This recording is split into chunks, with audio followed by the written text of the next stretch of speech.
네, 여러분 안녕하세요. 반갑습니다. 오늘 전주시 2021 인권공감 토크 콘서트에 참석하신 모든 여러분께 환영의 말씀드립니다. 일단 사회를 맡게 돼서 소개부터 하도록 하겠습니다. 저는 전주에 있는 인권단체 전북평화와 인권연대 활동가인 최민이라고 합니다. 반갑습니다. 오늘 이렇게 좀 세계인권선언일을 맞이해서 이런 특별 자리를 만들게 된 게 참 좋은 것 같습니다. 특히 이제 전주시에서 이런 자리 만들어주셔서 너무 감사드리고요.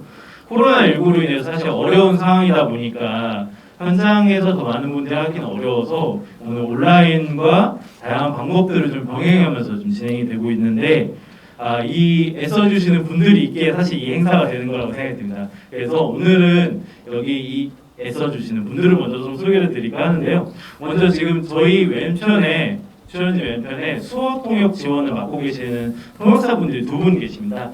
강세영, 이은희 통역사님 함께하고 계십니다. 감사합니다. 한글 자막 지원도 송출이 지금 되고 있는 걸로 알고 있습니다. 속기업체 소리자바의 이강선, 이영훈, 양소라님 애쓰고 계십니다. 감사드립니다. 그리고 지금 온라인 영상을 보고 계시는 이 상황을 만들어주고 계신 분들이죠. 세상을 담은 소쿠리의 신천일, 박가영, 조우영님 함께 해주고 계십니다. 감사합니다. 그리고 가장 오늘 이 행사를 준비하기 위해서 실무적으로 애써주신 분들이고 많이 땀 흘려주신 분들이시죠. 전주시 인권담당관실에 김명용 인권담당관님 비롯한 담당관실 여러분 함께하고 계십니다. 감사합니다. 이렇게 참 많은 분들이 이런 그 손과 발이 보태져서 오늘 이렇게 좀 뜻깊은 자리가 된 것 같고요. 온라인으로 함께 하시는 분들은 못 보셔서 좀 아쉽지만 지금 좌석과 거리두기 사이에 여기 있는 우리 모두가 VIP, 소중한 사람들입니다라고 하는 메시지가 붙어 있는 거 보니 오늘 역시 인권을 생각하고 그리고 또 인권을 위해서 외치는 사람들의 자리구나 이런 생각이 들어서 참 뜻했습니다. 오늘 현장에 함께하고 계신 분들 아까 방금 전에 소개해드렸던 것처럼 QR코드를 찍으셔서 오픈 채팅방을 통해서 질문이나 게스트분들과의 토크 함께 나눌 수 있습니다. 영화를 미리 보신 분들은 영화와 관련된 이야기, 생각들, 느낌들을 올려주시면 좋을 것 같고요. 지금 온라인을 함께하고 계시는 분들도 채팅으로 이 메시지를 보내줄 수 있다고 들었습니다. 그래서 온오프라인 함께 병행해서 진행이 되니 함께 많은 의견들, 오늘 영화를 보고 영화에 대한 생각들, 또 영화가 담고 있는 주제인 차별과 혐오의 문제에 대한 수다 떠는 자리로 이렇게 생각해서 진행해 주시면 함께 해주시면 좋겠습니다. 자, 그럼 이제 제일 중요한 어떻게 보면 게스트 분들이시죠. 세 분을 제가 쭉 소개해드리도록 하겠습니다. 제 왼편부터 전주의 동네 책방인 책방 토닥토닥의 책방지기 김성영님 함께하고 계십니다. 반갑습니다. 그리고 지역에서 페미니즘 관점에서의 의학적인 활동들 그리고 여성주의 연대 활동들을 하고 계십니다. 박슬기님 함께하고 계십니다. 반갑습니다. 조금 불편해서 직업이 이렇게 기다렸습니다. 그리고 또 지역에서 이 차별과 혐오의 문제에 대해서 학교 현장에서 공감하고 고민하시는 분입니다. 비비세이 선생님 함께하고 계십니다. 반갑습니다. 제가 이제 소개해드리는 것까지 여기까지고요. 실제로 이야기에 대한 것들은 여기 계시는 가운데 분들께서 얘기해 주셔야 할 텐데 일단 제가 너무 짤막하게 소개를 드린 것 같아요. 그래서 세 분이 각자 조금 더 해서 자기소개 어떤 활동하고 계신지 소개를 좀 더 해주시면 좋겠습니다. 여기 성령님부터. 네, 안녕하세요.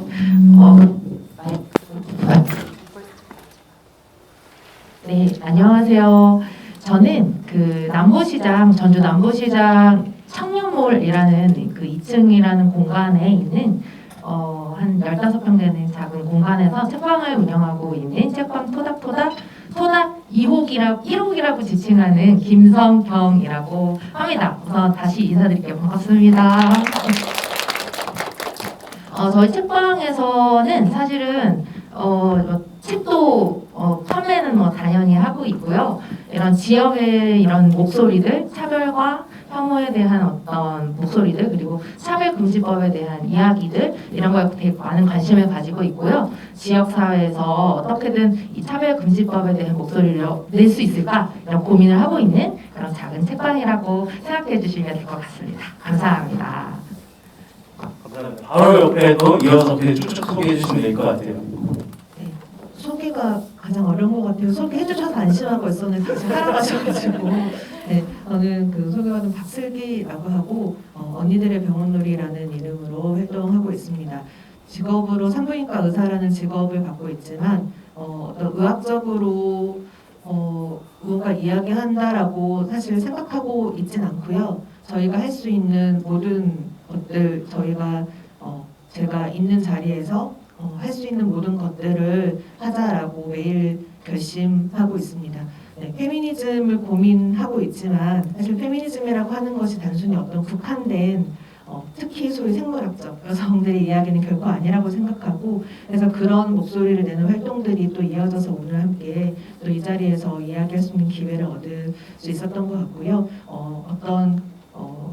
이 세상을 함께 겪고 있는 모든 사람의 경험이 서로 분리되어 있지 않다고 생각하고 그 세계에서 함께 살고 있는 그 모든 경험들의 당사자로서 스스로 고민하고자 매일 하고 노력하고 있습니다. 네, 감사합니다. 네, 안녕하세요. 저는 셋이라고 하는데요. 뭐 새벽마다 시골 잡아놓고 이걸 줄여서 그냥 셋이라고 불러요. 근데 영어로 셋이는 약간 퀴어하다는 그런 의미도 같이 있어가지고 성소수자로서 저희 어떤 정체성 이런 것도 같이 드러내기 위해서 셋이라는 말을 쓰고요. 저는 사실 이 인권의 날에 뭐랄까 제가 옛날에 잘못했던 것들이 너무 많아서 제가 이름도 이렇게 덕후라는 말을 지어놓은 건 덕후였던 학생들한테 제가 차별적인 행위들 그런 걸 학교 다니니까 교사로서 많이 했기 때문에 그런 것들을 좀 뉘우치는 의미도 있고 그리고 이제 학생들이 그렇게 소수자로 그러니까 덕후라고 불리는 학생들이 소수자로 살면서 되게 많이 힘들어하는 걸 몰랐었는데 제가 비슷한 생활을 해보니까 교사여도 어떤 권위가 있는 사람이어도 함부로 대하고 그럴 수 있다는 걸 느꼈어요. 그리고 이제는 학교에 있는 소수자들과 함께 하는 게 정말 필요한 일이고 그게 교육에서 되게 중요한 일이구나라는 생각을 하게 돼서 지금은 그런 인권 활동에 함께 하고 있는 셋이라고 합니다. 예, 오늘 저희 함께하고 있는 게스트분들이 굉장히 사실 다양한 영역에서 활동하고 계셔요. 그래서 오늘 이 세 분의 게스트하고 어떤 얘기를 그리고 우리 여기 계신 분들하고 함께 무슨 얘기를 나눌까 하나 고민하다가 사실 아무래도 오늘 오전부터 이제 오후 저녁까지 상영이 되는 바로 영화 너에게 가는 게 지금 전국적으로 굉장히 화제가 되고 있는 영화입니다. 보러 갈 때는 잘 몰랐는데 보고 나니 사람들한테 권유하고 있는 영화다 이런 얘기를 오늘 어떤 분이 하셨다고 그러더래요. 그래서 사실 이 영화에 대한 이야기를 비롯해서 이 영화가 담고 있는 성소수자에 대한 차별과 혐오의 문제, 사실은 방금 전에 얘기해 주셨던 것처럼 사실 우리 사회에 지금 가장 중요하게 떠오르고 있는 차별금지법에 대한 이야기들 이런 것들을 좀 나눠볼 것 같습니다. 근데 그 전에 어찌되었든 영화에 대한 수다를 좀 떨어야지 않을까, 얘기를 좀 나눠보고 싶지 않을까. 사실 영화를 보시고 이야기하고 싶은 분들도 분명히 있었을 것 같아요. 그래서 좀 자연스럽게 게스트분들 영화 보셨다면은 영화에 대한 좀 이야기들을 좀 개인적으로 남겨주실 수 있을지 한번 먼저 부탁드리도록 하겠습니다. 어떤 분이 먼저 좀 약간 시작을 물꼬를 터주실까요? 아니 저는 누굴 본 건 아니었습니다. 네. 예. 저는 너에게 가는 길을 전주국제영화제 때 너무 보고 싶었는데 어떻게 사정이 돼서 못 보고 이제 개봉하고 난 뒤에 봤는데요. 거기 나오시는 아비님이 사실은 제가 하는 독서 모임 중에 교사분들하고 하는 독서 모임이 있는데 그때 성소수자 부모 모임을 저희가 이야기 손님으로 초대해서 이야기를 진행했던 적이 있었거든요. 몇 년 전에. 근데 그때 나비님하고 한기현님하고 같이 오셔가지고 같이 이렇게 이야기 나눴던 기억이 있는데 그때 이야기들도 이렇게 영화에 좀 비슷하게 나오는 부분도 있고 그래가지고 보고 난 다음에는 그때가 막 성소수자 부모 모임 나비님이 들어가셔가지고 막 활동 시작하셨을 때였구나 돌이켜 보니까 그래서 그때 얘기도 생각나고 같이 이야기 나눴던 분들 중에서도 그런 생각이 많았던 것 같아요. 교사들이 부모의 입장에서 커밍아웃을 어떻게 받아들이는가 이 문제를 되게 좀 밀접하게 느끼는 것 같더라고요. 이제 교사라서. 그래서 앞으로 이렇게 교사분들하고 성소수자에 관한 이야기를 할 때는 일단은 좀 저는 가족주의가 싫긴 하지만 그래도 일단 그렇게 접근하는 게 좀 편하겠구나. 일단 좀 받아들이시겠구나 그런 생각을 했고 그래서 잘 되던 것 같아요. 그때 이후로 인식도 많이 바뀌신 것 같고 그래서 저는 영화 보면서 그런 생각 많이 했고 그 영화 보면서 제일 기억에 남았던 건 저는 오히려 다른 영화 중에 그 Searching for Sugar Man이라는 영화가 있는데요. 그 영화의 대사 중에 제가 정말 좋아하는 대사가 있어요. Home is acceptance라고 해가지고 집은 받아들입니다. 라고 하는 그런 말이 나오거든요. 대사 중에. 근데 진정한 집은 나를 있는 그대로 받아들여주는 곳이 집이라고 생각하거든요. 근데 이 너에게 가는 길 영화 보면서 나비님이나 비비안님이나 있는 그대로의 그 자식을 일단 자기가 모른다는 가정하에 막 받아들이려고 노력하는 그것 자체가 진짜 집을 만들려고 노력하는 그런 부모의 모습. 그게 더 정말 쉽지 않고 너무 어렵고 힘든 일인데 그래도 해보려고 하는 그런 것들이 너무 가슴 아프기도 하고 또 당사자들도 다 같이 힘들어하고 그런 모습 보면서 좀 많이 복받치고 한 서너 번 울었던 것 같아요. 보면서 그랬었던 것 같고요. 그다음에 특히 비비안님이 이렇게 예주님한테 하는 얘기 중에 그 사랑하는 사람과 같이 있고 싶다면 있어야지 아주 쿨한 엄마처럼 꼭 그런 엄마가 될 거야. 이런 대사를 하시는 부분이 있는데 그 부분 보면서 정말 너무 동감했어요. 그리고 이게 그런 것 같았어요. 뭐랄까 가족으로서 받아들여진다는 게 그냥 내가 받아들여지는 거가 끝이 아니고 오히려 그 받아들여짐을 내 스스로가 그 수용할 수 있는 권리를 주는 거. 그러니까 자식이 부모를 인정해 주는 거기까지가 가야 된다고 생각해요. 그러니까 되게 좀 그런 부분에서 이 비비안님이 하시는 일이 그러니까 그 권리랄까 자식의 권리랄까 그런 것들에 대해서 좀 더 많은 생각을 하시고 노력하는 그런 모습. 그다음에 또 자식의 승인을 기다리는 것.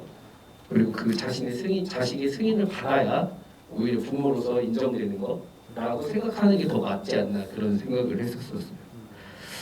예, 그렇습니다. 그리고 한결님 얘기랑 나비님 얘기에서는 이게 뭐랄까 가족을 넘어서는 가족이랄까.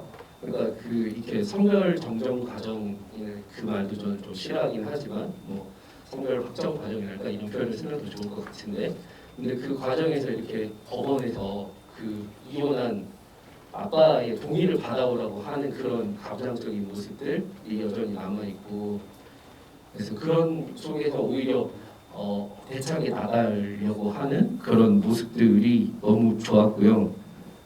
그리고 꼭 소개하실 때 그렇게 말하시잖아요. 제 아이는 바이젠더, 팬 로맨틱, 에이섹슈얼입니다.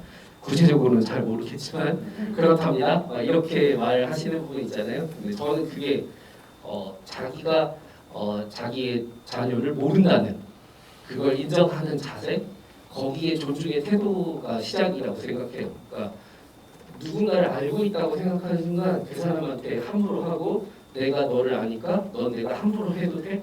이런 생각으로 이어지는 것 같아요. 그래서 존중의 기본은 누군가를 모른다는 사실을 인정하고 그 미지의 사람에 대해서 어떻게든지 알려고 노력하고 그 사람과 같이 공존하려고 노력하는 거가 가족에서 시작된다는 게 저는 되게 좋은 점이라고 생각했어요. 그래서 이런 그 과정 보면서 어쨌든 두 분의 과정이 다 상호 수용, 그러니까 자식도 그렇고 부모도 그렇고 서로가 서로를 수용해 줄 수 있는 그런 권리가 있는 거, 그 상태가 어떤 수평적인 관계고 좋은 거라는 생각을 많이 했습니다. 근데 그런 면에서 이게 되게 보편적인 얘기라는 생각을 했어요. 그냥 성소수자 얘기가 아니라 그냥 부모들 이게 과정에서 정말 중요한 요소는 그런 자식을 미지의 존재로 바라보고 어떤 신비로운 존재로 생각하고 함께 공존하려는 노력 이게 중요한 것 같은데 그게 없으니까 저는 요즘에 그 아동학 대 이런 것들도 다 그런 차원에서 일어나는 게 아닌가 나의 소유물로 생각하고 내가 통제할 수 있다고 생각하니까 그런 일들이 생기는 게 아닌가 그래서 그 성소수자의 문제도 결국에는 아동학대 문제와 되게 밀접하게 연결돼 있다고 생각해요. 그래서 자식의 정체성이나 이런 것들을 내가 미래를 위해서, 자식의 미래를 위해서 교정해 준다고 생각한다든지 이렇게 올바르게 이끌어 준다고 생각하는 이런 것들이 사실은 더 많은 고통을 주고, 그리고 저는 그게 좀 심하게 말하면 학대가 아닌가, 오히려 그렇게 하는 게 라는 생각을 많이 했습니다. 예. 확실히 그 교육 현장에 계시면서 어떤 학부모와 그 학생분들의 모습들도 보시다 보니까 그런 쪽이 좀 더 많이 보이는 것 같아요. 네, 좋은 얘기입니다. 또 혹시 슬기쌤 네, 마이크 잡으신 김에 한번 영화 보셨던 어떤 느낌이세요? 네. 다 영화 보셨나요? 다 보셨던 스포 아니죠? 네.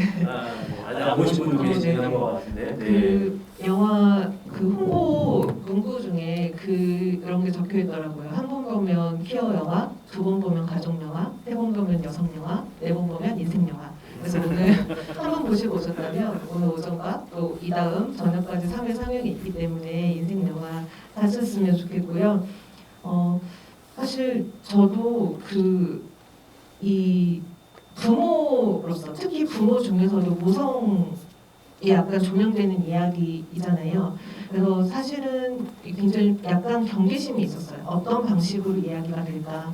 우리가 가족이라고 하는 것에 굉장히 좀 양가적인 감정이 있잖아요. 뭔가 되게 말씀하신 것처럼 굉장히 모든 것을 포용하고 정말 사랑이 넘치고 뭐 이런 영화에 나온 그런 가족을 뭔가 되게 상상하는 어떤 꿈꾸는 그런 어떻게 보면 강요도 있고, 한편으로는 가족이라는 이름으로 소위 우리가 가족주의라고 부를 때 정말 그 가족이라는 테두리 안에 모두를 우겨놓고 사실 영화에서도 가장 가슴 아프고 보기 힘들었던 장면 중에 그 인천 피어지퍼 혐오 세력들이 내가 가족이고 내가 부모로서 내 아이를 이렇게 키울 수 없다, 내가 이것을 사랑해서 이렇게 혐오하는 거다라고 너무나 그 눈빛들이 너무 잊혀지지 않죠. 사실 우리가 그런 가족의 이름, 부모의 이름으로 그런 폭력들이 너무나 용인되는 것들이 정말 익숙하게 사실 우리도 자라면서 말씀하신 것처럼 정말 보편적인 가정에서 내가 부모로서 네 미래를 위해서 널 사랑해서 이렇게 하는 거야. 너무 많이 용인되었던 이야기고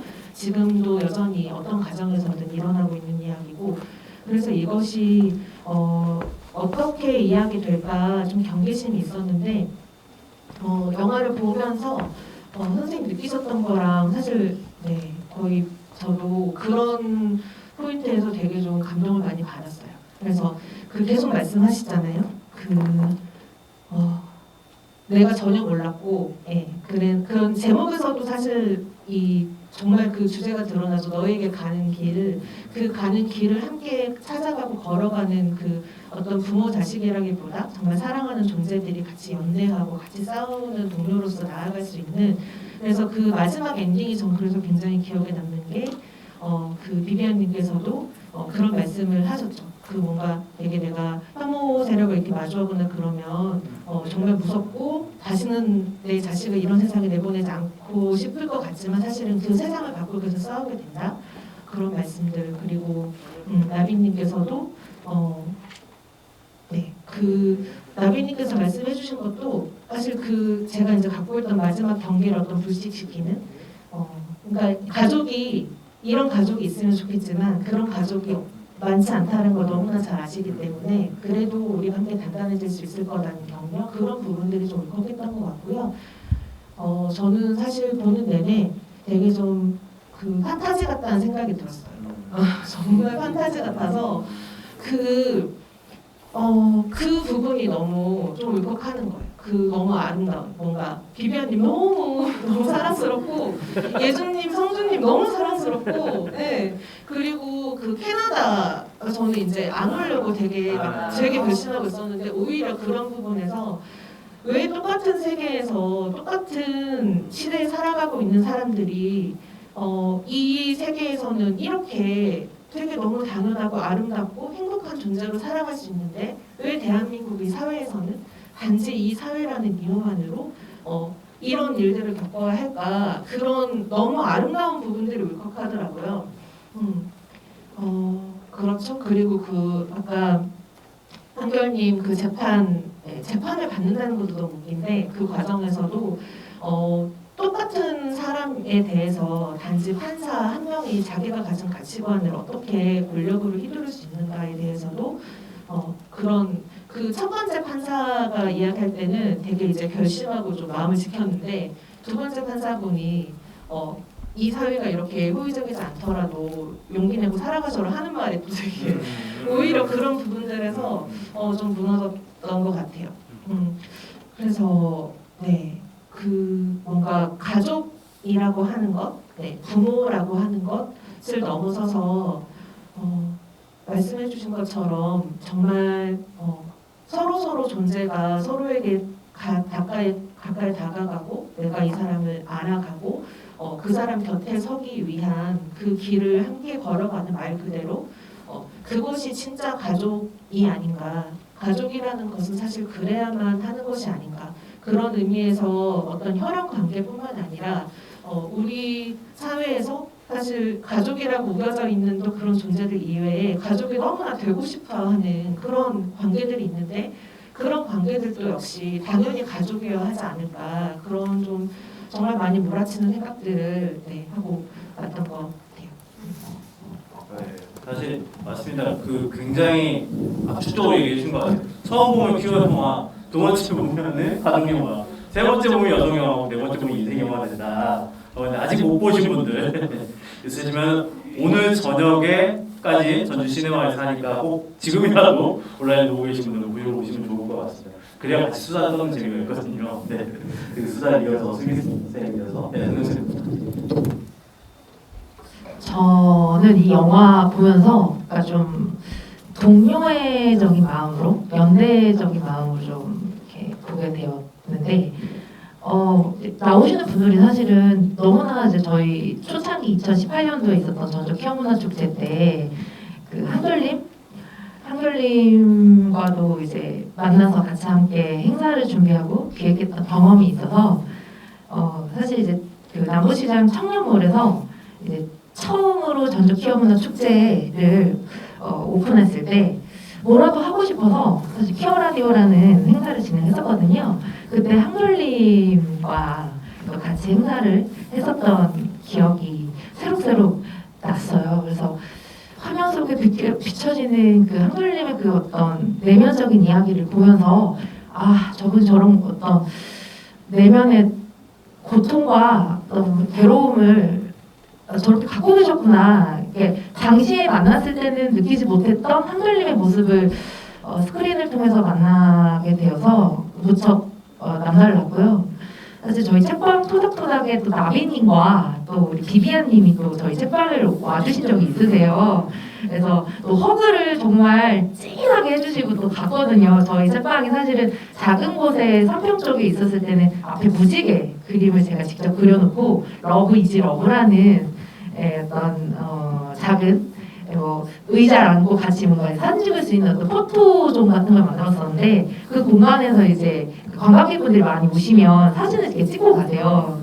근데 비비안이가 나비님도 오셔서 같이 함께 저희랑 사진 찍고 갔던 그 추억들이 막 머릿속에서 계속 이렇게 떠오르더라고요. 그러면서 비비안이가 나비님의 그 어떤 부모 모임 안에서 있었던 이야기들이 또 내가 몰랐던 이야기들이 그 안에서 펼쳐지는 걸 보면서 지역에서 그리고 저는 이제 책방을 하니까요. 책방에서 이런 목소리들을 좀 어떻게 지역 사회에서 같이 계속 공유하고 연대하면서 나눌 수 있을 것인가. 그거를 영화 보는 내내 계속 고민을 하면서 좀 보게 되었던 것 같습니다. 그러면서 사실 그때 같이 나눴던 이야기 중에 아직도 인상 깊었던 이야기가 한결님이랑 그런 이야기를 했던 게 기억이 나요. 키어 라디오 이제 전야 행사 때 자기가 제일 지금 필요한 게 뭐냐라고 했더니 성주님 화장실이 너무 필요하다. 그때도 그 이야기를 했었고 사실 그때 이제 저희가 제일 시급하게 개선돼야 되고 지역사회에 대해서 바뀌어야 되는 건 공공기관 안에 성주님 화장실이구나 라고 하면서 같이 막 정말 고개를 끄덕끄덕하면서 공감했던 기억이 있거든요. 근데 저희 지금 남부시장 청년몰에 사실 중간에 작은 1인용 화장실이 있거든요. 거기를 좀 어떻게 성중리 화장실을 좀 만들어 볼까 약간 그런 고민을 하게 되었던 시간이었던 것 같습니다. 저희는 어찌되었든 지역을 기반으로 해서 살아가고 있는 사람들이고 활동하고 있는 사람들이다 보니까 아무래도 이 영화가 전라북도 지역에 연관이 좀 되어 있습니다. 그런 점에서 그런 생각들을 하게 된 것 같아요. 야, 저게 다른 지역의 얘기가 아니라 우리 지역에 사는 사람들의 이야기인데 우리 지역에서 뭘 해볼까 이런 부분들에 대한 이야기를 해주셨던 것 같아요. 너무 감사합니다. 그리고 자연스럽게 그냥 영화에 대한 이야기 외에도 영화를 보면서 우리한테 떠올랐던 뭐 이런 이미지들이 있으면 그런 얘기 해주셔도 좋을 것 같은데 지금 보니까 오픈 채팅방에 질문이 조금씩 올라오는 것 같은데 질문은 조금 뒤에서 한번 몰아서 좀 같이 한번 얘기를 해보도록 하겠습니다. 저 같은 경우는 사실은 아까 앞에서 얘기해 주셨는데 캐나다의 퀴어문화 축제 프라이드 행진의 모습과 인천 퀴어문화 축제의 모습이 가장 이미지적으로 대비되는 이었던 것 같아요. 그런 얘기도 해주셨는데 우리 지역에 퀴어문화 축제가 아무래도 있었던 것 같은데 이런 좀 퀴어라고 하는 이야기 되어지는 사람들이 좀 자유롭게 좀 이 도시 전주라는 공간도 좀 자유롭게 다니면 어떨까라는 생각이 듭니다. 좀 지역에서 우리 이렇게 살아가고 있는데 지역에서 이 차별과 혐오의 문제에 대해서도 아무래도 떠오를 수밖에 없는데 세 분은 약간 올 한해 좀 이 문제 지역에서 좀 핫했다. 최근에 좀 지역에서 좀 우리가 좀 밀도 있게 지켜봐야 할 것 같다. 생각되셨던 것들이 있다면 좀 같이 영화와 연결돼서 얘기해 주셔도 좋을까요? 아마 다양한 활동을 하고 계시다 보니 자연스럽게 통역사님도 해주시면 되겠습니다. 사실 이번에 전주시에서 차별금지법 제정을 차별금지 조례를 제정하려고 했었고 사실 어느 정도 좀 힘이 모여서 그게 이제 통과될 수 있는 그런 논의 테이블이 있었던 걸로 알고 있어요. 그래서 저희 책방에서도 현수막을 크게 책방 토닥토닥이라는 이름으로 시청 바로 맞은편에다가 꼭 제정돼야 된다. 조례로 꼭 만들어져야 한다라고 이야기를 했던 기억이 있는데 사실 이게 국가적인 단위에서 당연히 차별금지법 제정은 너무나 시급한 사안이지만 사실 지역사회 각각의 어떤 시, 도, 군 안에서도 이 조례 제정의 문제의 목소리를 제일 크게 높여야 되지 않을까. 그거에 대해서 우리 시민사회에서 할 수 있는 제일 큰 어떤 메시지가 아닐까 이런 생각을 좀 많이 하게 됐던 것 같아요. 그래서 조례의 문제를 같이 함께 좀 나눠보고 싶습니다. 사실 안타깝게도 올해 조례는 상임위에서 제대로 논의도 못하고 사실 폐기가 되었던 좀 아쉬움이 있는데 뭐 그런 조례도 얘기해 주셔도 좋고 아니면 또 다른 이슈를 얘기해 주실 것 같은 생각인데 말씀하신 것처럼 전주시에서 차별금지 조례 제정이 상임위도 못 올라가고 부결이 됐고요. 그리고 또 차별금지법 제정을 촉구하는 의회 차원에서 결의안 역시도 전북도 의회에서 부결이 됐죠. 그런데 부결되는 그런 과정들 중에서 나오는 이야기들이 사실 너무나 가슴이 아프고 우리가 이제 혐오 발언이다라고 이야기하는 발언들과 전혀 다르지 않는 이제 그런 이야기들이 정치인들에게서 너무나 당연하게 큰 목소리로 나오는 것에 또 굉장히 이제 그렇죠. 네. 그런데 사실 지역에서 또 제가 지역을 기반으로 생활하고 있고 그리고 활동하고 있는 사람으로서 그런 고민들이 많이 드는 것 같아요. 다른 혐오 발언들 못지않게 의회에서도 그런 이야기가 나왔어요. 그것은 중앙에서 만드는 차별금지법의 문제지 지역에 무슨 상관이냐. 지역에 무슨 성소수자가 있고 지역에서 무슨 그런 이야기를 중앙에서 결정되지도 않았는데 굳이 할 필요가 있느냐. 사실 우리 지역에 지금 살아가고 있는 존재들을 보지 않겠다. 삭제하겠다라고 하는 이야기인 거죠.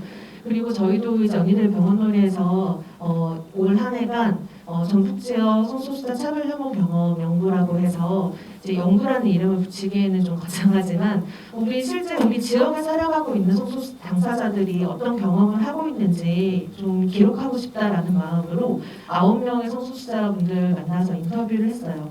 근데 가장 많이 말씀하시는 것이 물론 이제 우리가 전반적으로 생각할 수 있는 차별 혐오 경험들에 대한 말씀들도 사실 너무나 감사하게 소중하게 많이 들었지만 또 지역에 살고 있다라고 하는 것에 이제 더 가중된 것들이 있는 거죠. 특히 가장 많이 말씀하시는 것이 누구도 혼자 살 수 없기 때문에 정말 안전한 연결이 필요하잖아요. 그리고 아까 제가 말씀드렸던 것처럼 그런 판타지 같은 가족이 사실 정말 판타지라고 생각이 들 만큼 사실 쉽지 않고 그런 가족들을 만들어내기 위한 그 과정 자체가 또 얼마나 힘겨운지를 또 우리가 영화에서 느꼈듯이 실제로 오히려 특히 성소수자, 특히 청소년 성소수자들에게는 가족이 오히려 가장 폭력의 주체가 되고 있는 그런 상황들에 대해서도 이야기되고 있는데 그런데 그 가족 밖에 연결될 사람들이 사실 전무한 거죠. 학교에서는 오히려 선생님, 교사가 학교 폭력을 용인하고 성소수자 차별 혐오를 용인하고 더 조장하고 있고 그리고 그 연결된 커뮤니티들이 사실은 주로 서울 수도권에 모여있기 때문에 내가 정말 나 그대로 놓고 어떠한 사람과 관계 맺을 커뮤니티 자체가 너무 힘든 거죠.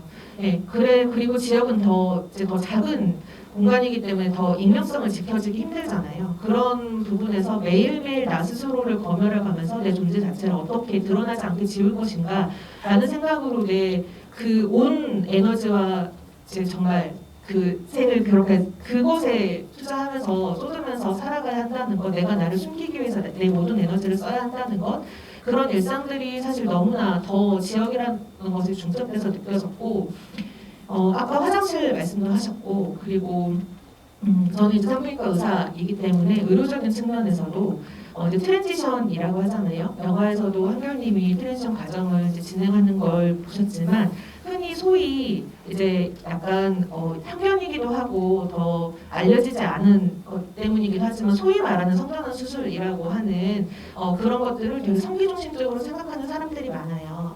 그런데 사실은 트랜지션이라고 하는 것은 굉장히 여러 과정이 있는 거죠. 먼저 그냥 내가 내 스스로 나를 인정하고 받아들이고 내가 내 복장이라던가 뭔가 이런 것들을 내 상황에 맞게 내가 표현할 수 있는 것만으로도 사실은 굉장히 안정감을 느끼는 분도 계시고 더 나아가서 호르몬 치료를 받는다던가 아니면 뭐 여성의 경우 자궁 난소와 같은 생식기 아니면 남성의 경우에는 뭐 고환이라던가 이런 그 내부에서 기능을 하고 있는 생식기 있잖아요. 그런 것들을 적출하는 수술도 있고 그리고 성기 재건 수술도 있는 거죠. 그리고 이제 성전환이라고 하는 것은 사실은 옳지 않은 표현이고 성 확정 수술로 표현을 하는 것이 옳다. 전환에는 여러 가지 좀 부정적인 뭐 전환 치료라든가 이런 것들 뭐 포함되어 있기 때문에 그런 말씀도 드리고 싶고 그런데 이제 이런 여러 가지 과정이 지역에서 사실 전무한 거예요. 가능하지가 않은 거죠. 네. 그리고 기본적으로 뭔가 내가 그런 치료를 받기 위해서는 적어도 어쨌든 의료인에게 가서 상담도 받고 처방도 받아야 하는데 그 의료인이 또 프렌들리하지 않은 그런 인식을 갖고 있지 않은 의료인인 경우가 더 많기 때문에 지역에서 그런 논의가 이루어지지 않는 만큼 그렇다고 한다면 사실 정말 갈 곳이 없는 거예요. 그래서 적어도 우리 지역에서도 이제 서울 수도권에도 사실 모든 병원은 아니죠. 이제 그래도 안전하다고 커뮤니티 내에서 알려진 수소문에서 그런 병원의 의사들을 서울까지 KTX 타고 2시간 이전 KTX 굉장히 비싸잖아요.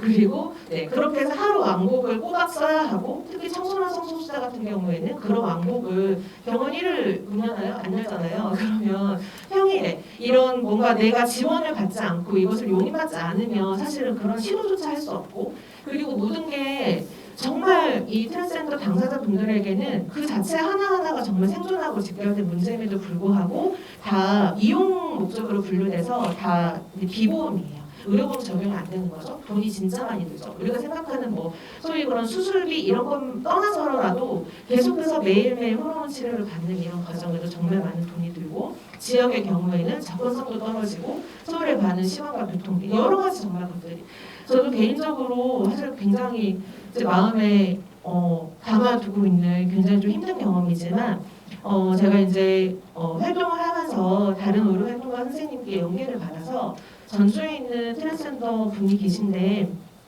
이제 FTM이라고 하죠. 이제 여성에서 남성으로서 확정을 하고 계시는 그 분이 계신데 서울에서 진료를 받으시다가 그냥 되게 간단한 주사만 처방받으면 되는데 그 과정이 이제 서울까지 오기 너무 힘드시니까 저희 병원에 연계해 주셨어요. 그런데 저희 병원에 저 혼자 있는 게 아니잖아요. 들어와서 접수하는 순간부터 접수하는 간호사 선생님 그리고 지금 이렇게 앉아 계시는 산부인과니까 산모들 이렇게 있겠죠. 배 많이 부르고 이제 유모차 이렇게 있고 누가 봐도 이 사람 왜 여기 왔지? 라고 하는 생각이 들게 하는 그런 굉장히 이질적인 근데 그분은 저에게 이제 호르몬 치료를 받는 것도 아니었고 그 트랜지션 과정 중에서 너무 이제 출혈이 있어서 사실 그 출혈도 산부인과 의사로서 충분히 진료를 당연히 해야 되는 부분인 거죠. 그런데 그 진료를 받기 위해서 저에게 오신 건데 그 병원에서 사실 너무나 안전하지 않으셨던 거예요. 그게 계속해서 사실 너무 죄책감이 있어요. 그런데 그렇죠. 어떻게 어떻게 무엇을 할 수 있었을까라고 생각해도 사실 더 이상 할 수 있는 게 없었던. 그런데 그분과 마주했을 때 그분의 표정 그리고 그분이 접수했다고 알리던 저에게 오던 간호사가 저에게 뭔가 굉장히 신기하고 재밌는 일이 생겼다는 듯이 라고 저에게 이야기하던 그 표정들, 그 대기실에서 그것을 견디셨을 그 표정들, 이런 것들이 계속해서 떠나지 않으면서 사실은 이 존재가 정말 우리 곁에 있다. 그냥 어떤 영화에 나오는 사람들, 뭐 이태원에 있는 사람들, 히퍼에 있는 사람들뿐만이 아니라 우리 곁에 살아가고 있다라는 것을 정말 그것부터 시작해야 하지 않을까? 그 매일매일의 일상의 순간에 대해서.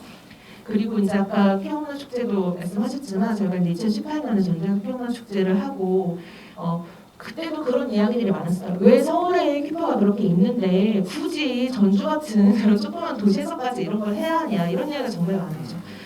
그런데 그 퀴퍼 이제 같이 준비하고 참여하셨던 분의 이제 인터뷰를 이번에 그 연구에서 했는데 그때도 그런 말씀하셨어요. 물론 내가 서울 퀴퍼도 가고 다 가봤지만 전주에서 퀴퍼를 하고 나서 그 풍랑문에 저희가 정말 사람들이 많이 모였잖아요. 너무나 행복하고 평화롭게 같이 행진을 마쳤고 그런데 그 주말 이후에 월요일 날 내가 매일매일 거기가 학교 가는 등굣길이었는데 그 길을 다시 걸어가는데 그때 너무 북받쳤다고 하는 거예요. 내가 매일매일 걷던 길인데 이 길에서 지난주에 그런 일이 있었다니. 그러니까 사실 서울에서 100만 명, 1000만 명이 모여도 그것과는 다른 거죠. 내가 살고 있는 내 동네에서 내가 정말 나를 드러내고 나를 지지하고 나를 믿는 사람들과 같이 걸어갈 수 있었다라고 하는 그 경험은 단순히 어떤 뭐 규모라던가 어떤 이런 걸 다 떠나서 누가 더 멋있게 잘하고 이런 걸 떠나서 내가 살고 있는 내 공간, 내 지역에서 내가 함께하는 사람들과의 경험을 더 만들어 나가고 그래서 여기 우리들이 있다라는 이야기를 만들어 나가는 것이 가장 처음이 아닐까. 네, 제가 너무 많이 그러면서 네, 고맙습니다. 그 게스트분들 저기 척도를 조금만 약간 늦춰주세요. 왜냐면 속개하시는 분도 계시고 저희 또 수어 통역 와주시는 분들이 계셔서 속도 조금만 릴렉스 해주시면 되겠습니다. 근데 하고 싶은 말이 많아서 쏟아내야 이 차별과 혐오 문제 너무 많아서 그런 거니 조금 양해를 구해주시면 좋겠고요. 지금 계속 마이크 또 안 돼. 네, 그 계속 지금 질문들을 오프 채팅방에 올려주고 계시는데 오프 채팅방에 네, 하나, 둘, 네. 오픈 채팅방에 올려주고 계신데 계속 올려주시면 되겠고요. 갖고 계시는 리플렛에 QR 코드 찍으셔가지고 비번 입력하신 다음에 질문 남겨주시면 된다. 사회자 본연의 이야기 하고 넘어가도록 하겠습니다. 네. 저는 교사다 보니까 자꾸 얘기하다 보니 자꾸 학교를 맴도는 것 같아요. 네. 근데 아까 그 슬기쌤 얘기하는데 큐플래닛을 권기련 선생님 오신 줄 알았어요. 엄청 빠르셔가지고 예, 아무튼 다시 얘기하면요. 저는 그 전주 키퍼 때 그때 이제 그 같은 학교 인권 동아리 학생들하고 부수도 같이 하고 그랬었거든요. 근데 그때 저희 옆에 고등학생 성소수자 동아리가 오셨었어요. 근데 이제 그분들하고 교류를 할 기회가 있어서 이제 교류도 하고 이제 얘기도 계속 지금도 하고 있고 그러거든요. 근데 그 뒤에 학교에서 되게 난리가 나가지고 이제 그 부모님 중에서 이제 그 좀 특정 종교를 믿으시는 분들이 학교에다 계속 이렇게 항의하고 민원을 넣고 그러셔가지고 동아리가 거의 뭐 이렇게 활동을 할 수 없는 상태가 됐다고 하고 올해를 거의 지금 명동만 유지하는 상황이었다고 했어요. 그래서 저랑 연락하고 같이 해서 이제 조금 도와드려가지고 올해는 그래도 조금 활동해서 좀 나아지고 있는 중이기는 한데 그때 많이 상처를 받으셨나 봐요. 학생분들이. 그래서 현재는 이제 다들 좀 드러나기 싫어하는 그런 상황인 것 같아요. 근데 저희 전라도가 학생인권 조례가 있고 학생인권 조례에서 성 정체성에 관련해서 차별받지 않는 권리가 있다라고 다 명시가 되어 있는데도 불구하고 학교에서 그러니까 어떤 선생님들이 자기의 종교적 신념 이런 걸 통해서 그러니까 학생들에게 정말 그 혐오 발언이라든지 그다음에 너무 심한 그런 말들을 하시는 분들이 현재도 계세요. 그리고 또 이제 일부 학교들은 이렇게 좀 종교로 베이스를 깔고 있는 그런 학교들에서는 그런 것들이 좀 그 공공연하게 얘기가 되기도 하고 그런 상황들이 많아서 사실 좀 사각지대에 놓여 있는 성소수자 청소년들이 너무 많다. 그런 것들이 그러니까 만약에 그 교육청의 의지가 있다면 그런 일들에 대해서 좀 더 과감하게 뭔가 행정적 조치를 취하는 게 맞을 거라고 생각이 들고 교사들도 공무원으로서 적어도 모든 시민에게 공평하게 대하는 그런 태도 정도는 좀 가져야 되지 않나. 그게 더 우선이지 않나 공무원들은. 근데 그런 것들이 없다는 게 너무 좀 참담하고 그리고 그런 일들을 오히려 개인적으로 감내해야 되는 학생들과 청소년들이 너무 좀 그 도움을 못 받고 있다 지금 그런 것들이 좀 안타까운 것 같아요.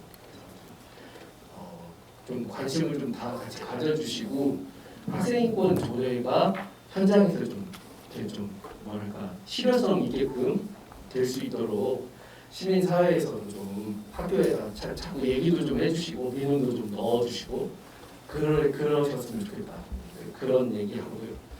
또 하나는 그 학생 인권교육 강사단에 저도 들어가서 이제 학교에 인권교육을 하러 다니거든요. 근데 학생 인권교육 할 때요, 이 성소수자 인권교육을 다 빠져요. 아무도 안 하세요. 그래서 제가 이제 가끔씩 이제 할 때가 있거든요. 성소수자 교육을. 근데 그렇게 하면은 되게 항의를 많이 받아요. 항의를 많이 받고 왜 그런 교육을 하느냐 하면서 이제 오히려 그 섭외가 안 들어와요. 그러니까 이게 껄끄러우니까 껄끄러운 얘기를 하는 사람들은 강사로 안 불러주시는 것 같아요. 그래서 자꾸 이렇게 얘기할 수 있는 공간도 좁아지고 이건 뭔가 의지를 가지고 하지 않으면 계속 그런 공간이 줄어들 수밖에 없고 그래서 좀 많이들 이런 얘기들을 좀 위원도 교육책으로 많이 해주시고 시민분들이 도와주셔야 가능한 일이 아닌가 그런 호소를 드립니다. 방금 전에 얘기하셨던 것들 마이크가 좀 계속 좀 네, 죄송합니다. 하나 둘. 예. 하나 둘. 예. 방금 전에 얘기하셨던 이 얘기들이 사실 어떤 것들이 연결되는 거 같냐면 차별의 정체성이라고 하는 게 단 하나만으로 결정되지 않는다.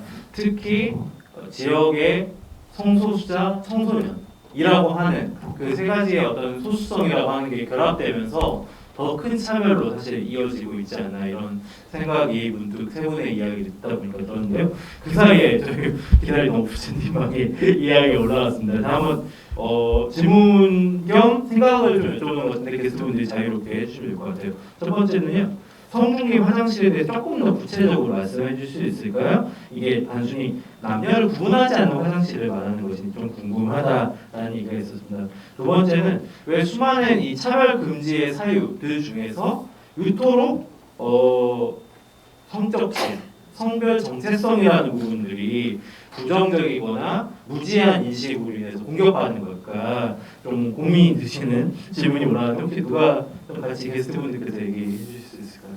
같이 얘기해도 되고 다른 사람 얘기해도 되고. 네.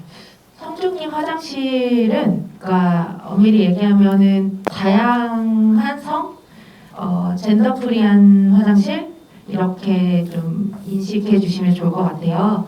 그러니까 이분법적인 남성과 여성으로만 구성되어 있는 일반적인 화장실이 아니라 모든 젠더들이 다 같이 이용할 수 있는 안전하고 편안하게 이용할 수 있는 그리고 장애라든지 아니면 몸이 허약 어디가 아프다든지 이런 모든 것들을 다 이렇게 포괄적으로 우리가 편안하게 이용할 수 있는 그런 화장실을 성중립, 그러니까 엄밀히 얘기하면 이제 젠더적인 화장실이지만 조금 더 포괄적인 범위로는 그런 신체적인 장애까지도 프리하게 모두 다 안전하고 편안하게 이용할 수 있는 그런 화장실을 저는 조금 개인적으로 좀 생각하고 있고, 그래서 아까 말씀드렸던 것처럼 저희 남부시장 청년몰에 진짜 안전하게 이용할 수 있는 일회용 화장실이 있어서 혹시 관계자분들 보고 계시다면 그 공간을 좀 약간 안전하고 편안하게 이용할 수 있는 화장실로 함께 힘을 써서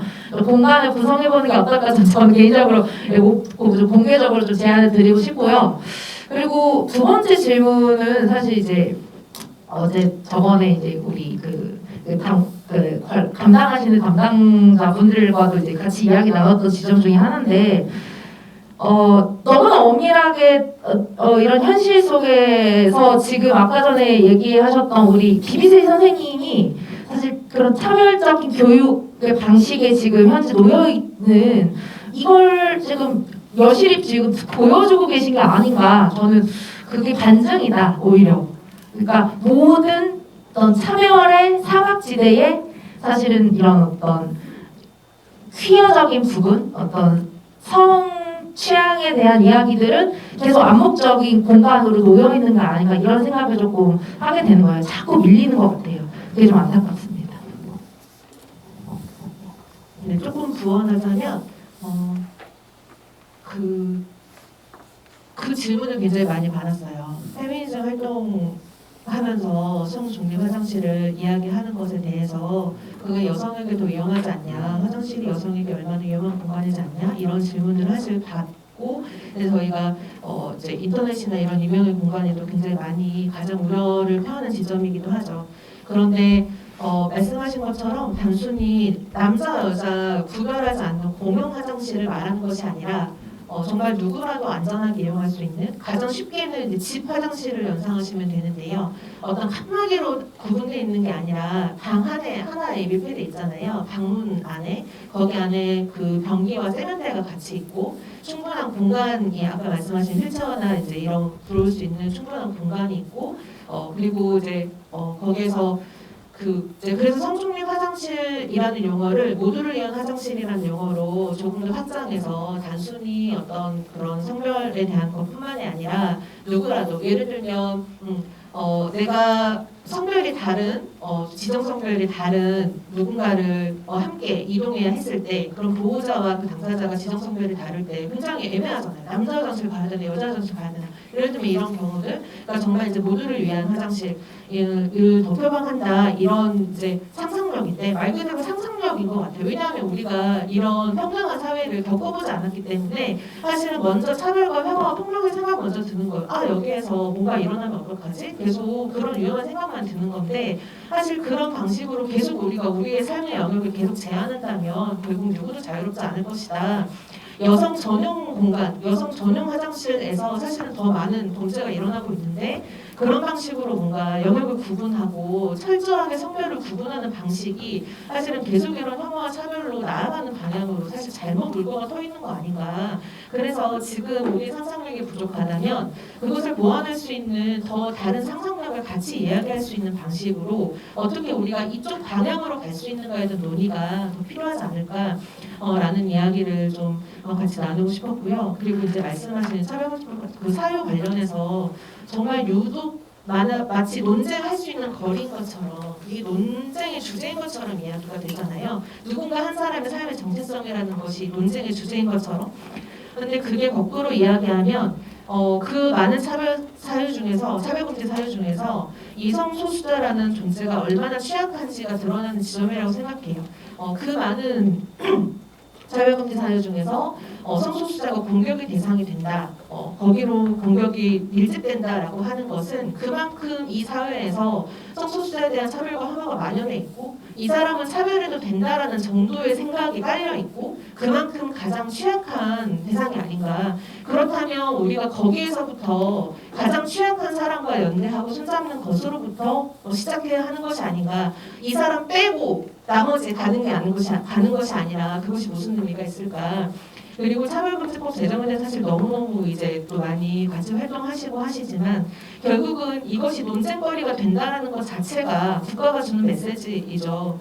예, 차별금지법을 제정할까 말까 이것이 논쟁거리가 되고 차별을 안 한다 너무너무 당연한 정언명령 같은 거잖아요, 여러분. 그런데 이것을 국가가 할까 말까 하는 게 마치 한쪽에서는 이걸 제정하면 안 된다고 목소리가 계속해서 힘이 있는 것처럼 비춰지고 이 자체가 이 사회가 차별해도 된다라는 메시지를 주고 있다. 그래서 우리가 차별금지법이 제정된다라고 해서 당장 세상이 바뀔 것이라고 누구도 생각하지 않지만 그것이 이런 사회가 당연하다라고 하는 국가가 적어도 국가의 힘으로 주는 메시지이기 때문에 적어도 오늘 이 자리도 그 어떤 자리보다 사실은 전주시의 이름으로 전주시 인권센터 담당관 선생님들의 노력으로 이런 자리가 만들어졌다라고 하는 것도 사실 그만큼 의미가 정말 있는 것이죠. 전주시가 인권의 이름으로 이 이야기를 하겠다라고 사실 이야기해 주신 거기 때문에 정말 의미가 있다라고 생각하고 감사드리고 그런 맥락으로 차별금지법 역시 가장 취약함으로 내몰린 사람들부터 함께 손잡는 것으로 시작해야 하지 않을까라는 생각입니다.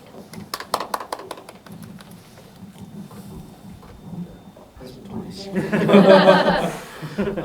좀 쉬셔야 되고. 아니요 저는 선생님들 얘기하시는데 최근에 짐크로법에 대해서 잠깐 공부를 한 적이 있어요. 근데 짐크로법이 뭐냐면 미국에서 1800년대 후반에 생겨난 법인데요. 흑인과 백인의 분리를 법으로 용인한 법이 짐크로법이라고 하더라고요. 근데 그 짐크로법에 의하면 공공장소, 특히 병원, 학교, 그다음에 이렇게 공원 이런 데에서 흑인과 백인을 분리해서 하는 걸 법적으로 인정해줬고 이걸 폐지하는데 노력했던 분이 마틴 루터 킹 목사님 노력하셔서 그게 없어졌다는 얘기를 들었거든요. 근데 이 차별을 그러니까 뭐냐면 법적으로 허용하는 순간 그러니까 뭐냐면 어떤 일이 생겨나냐면 폭력이 생겨나는 거죠. 그러니까 이 사람들은 차별이 분리를 시키는 게 법으로 용인됐는데 왜 우리 구역에 침범해? 그러니까 이제 마음대로 해도 된다는 생각. 그래서 그 당시에 흑인에 대한 인치 이런 것들이 너무 많았고 그래서 KKK단 이런 나와가지고 이렇게 재즈 싱어 빌리 할리데이인가 그분이 했던 노래 중에 스트레인지 프루트라는 노래가 있어요. 이상한 열매라는. 근데 그게 뭐냐면 흑인을 목매에 달아놓고 불태워서 죽이는 그런 장면을 스트레인지 프루트라고 이렇게 흑인 재즈 싱어가 불렀던 노래가 있더라고요. 근데 그런 거를 좀 생각해 보면 그러니까 뭔가 차별을 용인하고 그것들이 괜찮다고 생각하는 순간 이제 거기에서 멈추는 게 아니라 그게 임박한 폭력으로 나타나고 그 폭력으로 인해서 이제 생존을 위협받는 그런 사람들이 정말 많아지게 되는 거죠. 그래서도 더욱 이제 법적으로 그런 것들을 하지 않는 게 너무나 중요하고 예방하는 것들이 너무 중요하고 공적인 장소에서 특히 교육이 할 일이 그런 거라고 생각해요. 그런 걸 용인해서는 안 된다라고 하는 것들을 메시지를 전달해야 되는데 제가 볼 때는 이 학교라는 공간 자체가 아까 그 성중립 화장실이 마찬가지인데 정말 필요한 공간이 학교거든요. 그래서 성소수자뿐만 아니라 그다음에 장애 학생도 그렇고 많은 사람들이 다 편안하게 쓸 수 있는 그런 화장실이 아니라 이제 문제는 정말 공간의 접근이 정말 용이하지 않아서 학생분들 중에서 만약에 다리가 다쳤어요. 그러면 갈 수 있는 공간이 학교 내에서도 엄청 좁아져가지고 이제 너무 힘든 거죠. 그러니까 구조 자체가 이미 공간 자체가 전혀 그런 것들이 고려하지 않고 어떻게 효율적으로 공부할까 이것만 맞춰져 있는 공간이어서 인권적인 그런 의식 자체가 없는 공간인 것 같아요. 그래서 성중립 화장실을 그냥 다 모든 걸 떠나서 이렇게 생각해 보셨으면 좋겠어요. 그러니까 누군가가 사용하기 불편한 화장실이라면 그건 차별이 아닌가. 이 생각만 하고 어떻게든지 방법을 찾아낼 생각을 우리가 해야 되는 거지. 이거를 그냥 이거 누가 불편하고 나는 불편하니까 분리시켜. 나는 불편하니까 분리시켜. 뭐 나한테 해로우니까 안 해. 그러니까 그 대표적인 사례가 지금 학교에서 일어나고 있는 게 교직원 화장실을 없애라고 2018년에 공문이 내려왔어요. 근데 교직원 화장실을 이렇게 분리를 다 풀고 같이 썼더니 교사들이 전부 다 학생들하고 같이 화장실 쓰는 게 너무 불편하다고 계속 교장 선생님한테 건의를 해요. 그래서 요즘에 다시 교직원 전용 화장실이 생겨나는 추세예요. 거꾸로 다시. 그러니까 저는 그런 방식인 것 같아요. 그러니까 그 마치 그 이민자들에 대해서 얘기할 때 우리 서로 분리해서 살자. 너네 나라 가서 살아라. 이게 정말 나쁜 얘기잖아요. 근데 그런 것들을 마치 합리적인 얘기인 것처럼 그렇게 용인해주고 그런 순간 과연 이제 그렇게 그러면 나가는 사람이 누가 있나. 그래서 저는 화장실 문제도 그렇게 좀 접근해 주셨으면 너무 감사하겠다 그런 생각이 있습니다. 네. 마이크가 열지 안 돼서 저희가 마이크가 조금 무동 잘 안 되는 상황이 있어서 양해를 좀 부탁드리겠습니다. 그 말씀해 주신 사이에 그 유튜브 댓글 2개가 왔는데 얘기해 주신 내용에 공감하시는 것 같아요. 맞아요. 성매매 예방교육 초기에도 학교에서 이를 거부하고 아름다운 성 이야기로 제목을 바꾸어달라고 했지요. 라는 댓글을 하나 달아주셨고요. 학교의 교육 현장이 굉장히 부수적인 것 같습니다. 이 세 분의 이야기 들으면서 아마 이런 댓글들을 남겨주신 것 같아요. 사실 교육이라는 공간이야말로 어떻게 보면 더 많은 상상들, 더 많은 어떤 평등이라고 하는 것들을 꿈꾸는 공간이 되어야 하는데 그런 것들이 되지 못하고 있는 것 같다. 특히 지역사회에서도 그런저렇다는 얘기를 해주신 것 같아요. 자연스럽게 또 질문이 올라왔는데 이게 저희가 그냥 흐름을 읽으셨는지 댓글에 참 잘 달아주신 것 같습니다. 유튜브 질문입니다. 차별을 금지하는 법을 반대하는 이상한 사회 어떻게 봐야 할까요? 그리고 우리 전주에서부터 무엇을 할 수 있을까? 어떤 것부터 시작하면 좋을까요? 라는 그 유튜브 질문이 올라온 것 같습니다.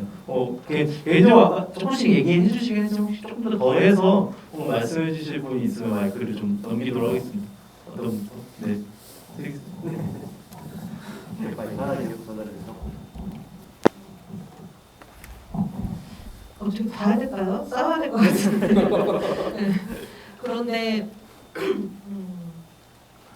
제가 아까 잠깐 말씀드린 올해 저희가 진행했던 전국지역 성소수자 경험 연구에 대해서 사실 저희 5개월간 연구를 진행했는데 그 동안에 사실은 제 생각도 굉장히 많이 바뀌었거든요. 솔직히 처음에 제가 그 연구를 기획했을 때는 이제 올해 2월과 3월 초까지 우리가 기억하는 너무 가슴 아픈 죽음들이 있었잖아요.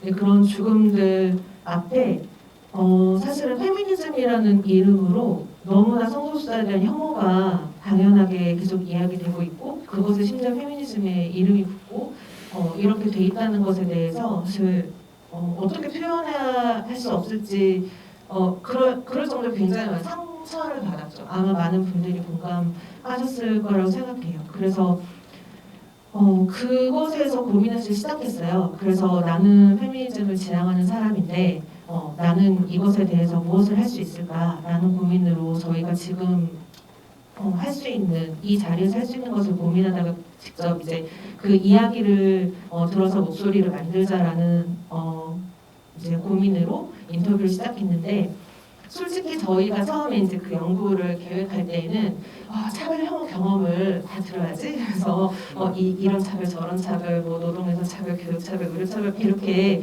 왁구를 세웠단 말이에요. 그런데 막상 인터뷰 한 분 한 분을 만나면서 저희가 정말 정말 생각하지 못했구나. 왜냐하면 적어도 그런 차별을 저희가 기획했던 그런 드러나는 차별을 받으려면 내가 성소수자라는 걸 드러내는 게 전제되는데 사실은 내가 성소수자라는 걸 드러내는 것 자체가 용인되지 않은 사회에서 내가 매일매일 나 자신을 의심하고 나를 숨기기 위해서 애쓰고 이런 일상의 모든 순간이 사실 차별과 혐오의 경험일 수밖에 없는 거죠.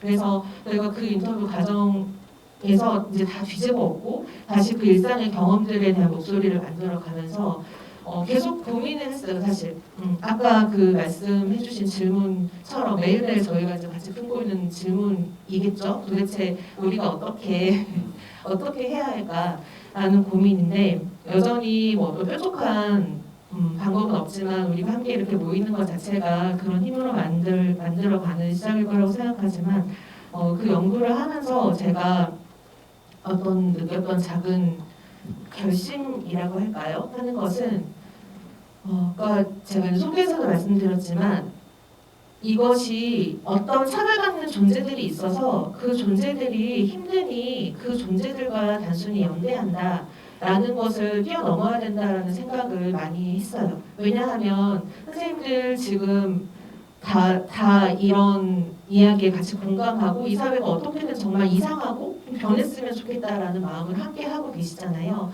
그런 마음들 한 분 한 분이 사실은 다 이 사회가 너무나 힘들고 견딜 수 없는 이 폭력이 가득한 사회에서 너무 살아가기 힘든 당사자의 마음이 아닐까라는 생각을 하거든요.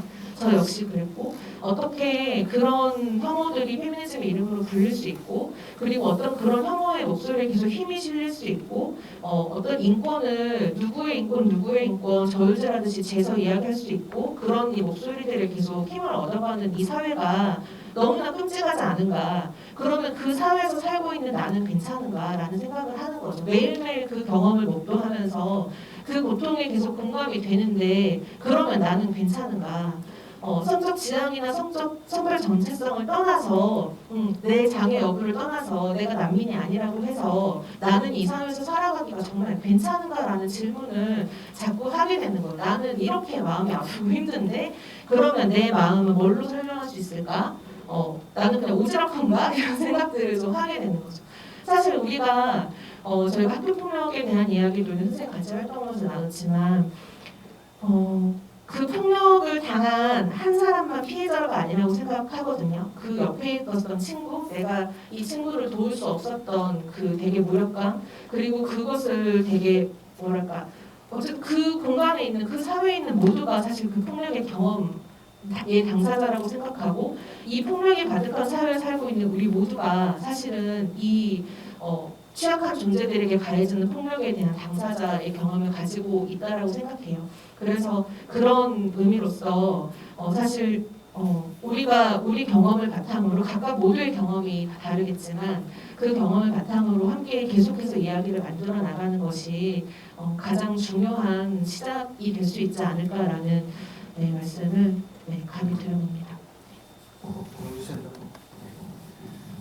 저는 이런 생각을 해봤어요. 그 최근에 인식과 실천이라는 글을 읽었었는데 거기 내용하고 좀 붙여서 얘기를 드리자면 일단 모를 수 있는 권력을 가진 사람들 예를 들면 이성애자, 가부장주의자의 남성이라면 정말 많은 걸 몰라도 되는 그리고 그게 용인되는 그런 사회라는 게 첫 번째가 있거든요. 그래서 일단 그 모를 수 있는 권력을 가진 사람들이 몰라서는 안 되는 그런 사회 구조를 만들기 위해서 필요한 것들이 어떤 제도인 것 같아요. 그래서 그런 면에서 어느 정도 기본적으로 알아야 될 인권적 지식이나 이런 것들이 없으면 그러니까 그 적어도 불편함을 느낄 수 있을 정도의 그런 정도의 제도는 갖춰야 하지 않을까. 그래서 모르면 불편하게 해야 되는 것들. 그래서 모를 수 있는 사람들이 몰라도 아무런 지장이 없으면 그게 일단 사회적으로 문제가 있는 게 아닌가 해서 그걸 제도적으로 개선하는 그 출발점을 저는 차별금지법이라고 생각하고 그런 부분들을 좀 지금 굉장히 더 극렬하게 저항을 하고 있는 게 아닌가. 몰라도 될 수 있는 자신들의 권력을 유지하기 위해서 그런 게 아닌가 라는 생각이 하나 들고요. 그다음 또 하나는 그렇게 알아타 손 치더라도 실천하는 것은 되게 어려운 일이고 실제로 어떤 일을 해나가는 데 있어서 내가 소수자로서 공격받을 두려움, 그 다음에 또 차별받을 것 같은 그런 두려움 이런 것들 때문에 알아도 나서지 못하잖아요. 소수자들이 모여가지고 뭘 한다는 게 더 정말 어려운 일이고 그래서 이럴 때 그러면 어떻게 해야 될 것인가? 그러면 알긴 알아서도 아무것도 못하면 똑같은 거 아닌가 이런 생각이 있는데 제가 그 전에 있던 학교에서 학칙을 개정하는 과정에서 학생분들하고 진짜 학생의 입장에서 같이 학교랑 싸웠던 적이 있어요. 한 3년 정도. 근데 그때 권력이 작동하는 방식을 배웠어요. 어떻게 사람들을 갈라치게 하고 어떻게 사람들을 이렇게 무력화시키고 그리고 그런 제도들이 심지어 학생인권 조례 같은 경우도 사실은 되게 미완의 조례여가지고요. 학생을 40%로 해놨어요. 규칙을 개정할 때. 근데 최소 40%인데 그걸 50%, 60%로 올려도 되잖아요. 학생 의견을 많이 들으려면 전라북도에 있는 모든 학교들이 다 40%만 합니다. 그건 무슨 뜻이냐면 학생 의견을 반영하지 않겠다는 뜻이거든요. 그리고 정말 인권조례를 만들 때 학생의 의견을 중심으로 뭔가 해보려고 했다면 학생이 다수를 차지해서 그래서 의견이 반영될 수 있게끔 조례를 만들었겠죠. 근데 그런 조례를 만든 적이 없어요. 그러니까 그건 무슨 뜻이냐면 거치대로 하고 있다는 거죠, 지금도. 근데 성소수자의 얘기뿐만 아니라 모든 소수자들의 얘기들도 그렇게 실질적으로 실천을 하고 부딪히다 보면 알게 되는 부분들이 있는 것 같아요. 그래서 저는 같이 그런 부분을 부딪히다 보면 이 부분이 포인트구나. 그래서 저는 지금 지적한 이제 되게 학생들하고 같이 하는 게 학생이 60% 이상 들어가자 이거 자꾸 하려고 하거든요. 그래도 안 될 거다. 학생이 똘똘 뭉칠 때만 될 거니까. 근데 학생들도 의견이 다르니까요. 그게 되기가 되게 쉬운 일이 아니거든요. 그래서 그런 것들을 좀 고려하면 좋겠고요. 또 하나는 좀 우리 사회가 알았으면 좋겠는 게 정의는 다수결이 아니다. 네, 민주주의 사회는 다수결이 되게 중요한 원리라고 생각할 수 있지만 정의는 다수결이 아니잖아요. 그리고 누군가 그런 얘기를 정의는 양심이 판단하는 거지 다수결로 판단하는 게 아니잖아요. 근데 우리는 과연 그 정의와 양심 이런 문제를 너무 가볍게 생각하는 게 아닌가 그런 얘기들도 좀 같이 열어줬으면 좋겠습니다. 네. 마이크가 갑자기 계속 하나 쌓일 것 같습니다. 송교생 맞다. 깜빡했습니다. 사회자가 집중하다 보니까. 네. 얘기 들을 때마다 좀 가슴에 막 이렇게 울분이 치솟으면서 근데 그럼에도 불구하고 사실은 가장 인권적인 도시를 만들기 위해서 애써주시는 우리 인권 담당관 선생님들께 이 자리를 빌어서 다시 한번 감사의 말씀을 박수 한 번만 쳐주시면 너무 감사해요. 왜냐하면 이 문제는 너무나도 첨예하게 대립하는 문제이고 사실 너무나도 민감한 문제인데 이런 자리를 만들기까지 얼마나 숱한 고민과 또 생각과 근심들이 있지 않으셨을까 이런 생각을 또 들으면서 또 이 자리가 너무 귀하게 느껴지거든요. 너무 감사드리고요. 저는 제일 중요한 지점이 그건 것 같아요. 인권이라는 문제를 너무 우리는 시혜적인 시선으로만 바라보고 있는 게 아닌가. 그리고 이야기 나왔던 것들 중에 하나가 뭐가 있었냐면은 그래 인권 중요하지 그래 보장 받아야 되지 권리 존중해 줄게 대신 내 눈앞에서만 하지 마 대신 나만 아니면 돼 이런 얘기들을 너무 많이 듣고 있고 또 특히 자기가 그 당사자의 가족이나 관계자가 아닌 사람들일수록 너무나도 이런 시혜적인 시선으로 인권이라는 단어를 접하고 있는 건 아닌가 저는 거기에서 좀 울분이 좀 터지는 것 같습니다. 그래서 우리 지금 저는 이 전주시 인권센터에서 하는 이 행사가 사실은 좀 주기적으로 좀 계속 다양한 방식으로 좀 일어났으면 좋겠고 특히 이 지점을 조금 더 비중 있게 다루셨으면 하는 지점 중에 하나가 뭐냐면 기독교 안에서도 사실은 이 문제를 너무나도 인권적인 측면으로 다루고 있는 목회자분들이 상당히 많으시거든요. 그러니까 다수의 목소리 중에 특히 혐오의 목소리나 차별의 목소리가 비중 있게 다뤄지고 있는 미디어의 홍수 속에서 조금 더 인권적인 목소리를 담고 있는 목회자의 목소리를 좀 비중 있게 다뤄주셨으면 좋겠다. 그거에 대한 어떤 반대적인 목소리도 그 안에서 존재한다. 이런 이야기를 조금 해주셨으면 좋겠습니다. 네. 예, 감사합니다. 사실 세 분의 이야기가 다른 게 아니라 그냥 우리 지금 바로 옆에 있는 어떤 것들부터 해보자. 그게 사실 차별금지법을 만드는 데 힘이 되지 않겠냐 이런 얘기이셨던 것 같아요. 전주시의 인권을 담당하는 부서 그런 역할을 해주시면 되는 거고 학교 현장이 학생들부터 차별하지 않는 공간이 좀 되었으면 좋겠다는 이야기들 우리 지역에 있는 정말 이웃 주민인 거죠. 지역의 성소수자들이 그런 혐오와 차별로 계속 고통받지 않게 그냥 안전한 우리 지역 사회가 되는 것 이런 얘기들을 좀 사실 차별금지법이 뭐 어디 먼 나라의 어떤 먼 곳에 있는 법이 아니라 우리 주변에 있는 것부터 좀 하다 보면 좀 되지 않겠냐 하는 얘기를 해주셨고, 저는 개인적으로 하나 더 제가 덧붙인다고 하면은 저희 지역 전주에서도 이제 물론 코로나 상황 때문에 좀 미뤄지긴 했지만 전주 퀴어 문화 축제에 많은 관심과 지지를 좀 저희 지역의 주민들, 시민들께서 많이 보내주시면 좋겠어요. 왜냐하면은 사실은 아까 방금 얘기했지만 그런 공간, 우리가 정말 차별 없이 모두가 평등한 어떤 사회를 원하는 사람들이 모였던 공간이라는 게 다른 곳에는 내 바로 학교 가는 곳, 내가 출근하는 곳, 직장의 바로 옆에 이런 곳에 있다는 것 자체가 굉장히 안전한 느낌, 자부심을 갖는 느낌을 줄 수 있다. 사람이 다른 게 아니라 그런 마음들로서 살아가고 있지 않습니까? 그런 생각도 들고요. 이게 좀 경제적인 얘기긴 한데 그 샌프란시스코에 보면은 굉장히 유명한 카스트로 거리라고 하는 곳이 있습니다. 우리 한국의 그 여행 예능에서 많이 촬영했던 곳인데 바로 거기가 왜 유명하냐면은 성소수자들의 어떤 성지 같은 곳으로 많이 알려져서 그렇거든요. 성소수자 차별에 반대하는 퀴어 문화 축제가 계속 열리는 곳이고, 심지어 캘리포니아 관광청은 카스트로 거리를 성소수자의 거리라고 이렇게 소개하면서 어린이 청소년들이 함께 와서 즐겨도 좋은 축제가 있다라고 소개까지 하고 있습니다. 사실 그렇게 열린 공간이 된다면은 사실 전주 같은 관광도시로서 굉장히 연락을 많이 쌓고 계시잖아요. 그런 점에서 안전한 공간이라고 했을 때, 누구에게도 열린 공간이라고 했을 때 사실 더 많은 사람들이 올 수 있지 않을까 하는 생각을 좀 해보게 됐습니다. 이 질문을 하는 질문들이 또 굉장히 또 쭉 올라오시고요. 이거는 근데 저희하고 조금 다른 결이긴 하지만 그래도 올려주셔서 한번 이야기를 좀 나눠보도록 하겠습니다. 그냥 들으시고 자연스럽게 게스트분들이 연결해 주셔도 될 것 같습니다. 일단은 학교 현장의 구체적인 이야기를 들을 수 있어서 좋았습니다. 이런 의견이 있으셨고요.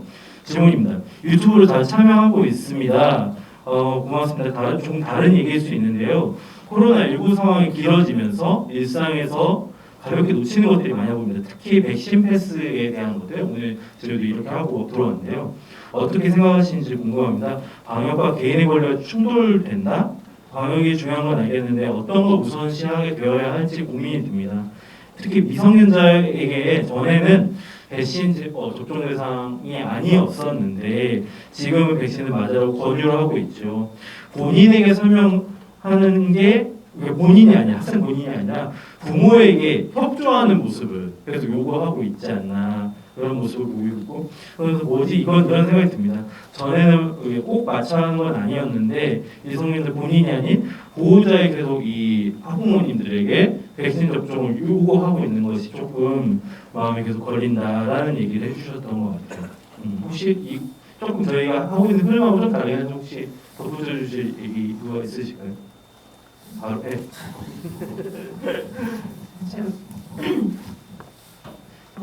말을 많이 하는 걸 경계하고 있지만 언제나 네, 백신 패스에 대해 사실 요새 고민이 좀 많이 돼요.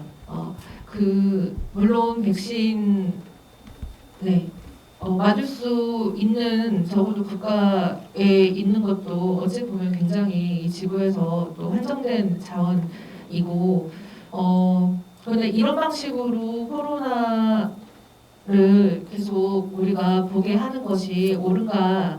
사실은 그 시기를 우리가 코로나라는 이 2년이 이제 훌쩍 지났잖아요. 이 동안에 이야기했어야 하는 것들을 정말 많이 놓치고 있었다라는 생각이 들거든요. 사실 그 주제 하나만으로도 너무 이제 해야 될 얘기가 많은 것 같지만 청소년의 인권이나 이런 것들도 그렇고, 그런데 그 백신에 대해서 어쨌건 못 맞는 사람이 있다라는 걸 우리가 반드시 전제를 해야 하는데, 못 맞는 사람을 마치 되게 기피하고 그 사람을 되게 낙인 찍고 왜 나라에서 이렇게 맞으라고 하는데 백신도 못 맞았어 라고 뭔가 계속 이렇게 낙인 찍고 이렇게 검열하고, 그리고 그 검사 한 번 한 번이 굉장히 고통스러운 것을 받아보신 분들은 아실 거예요. 그런데 매번 어딘가 입장할 때마다 심지어 뭐 도서관이라던가 이런 극장이라던가 이런 매번 어떤 누군가 함께하는 자리에 있을 때마다 음성 검사서를 들고 와라.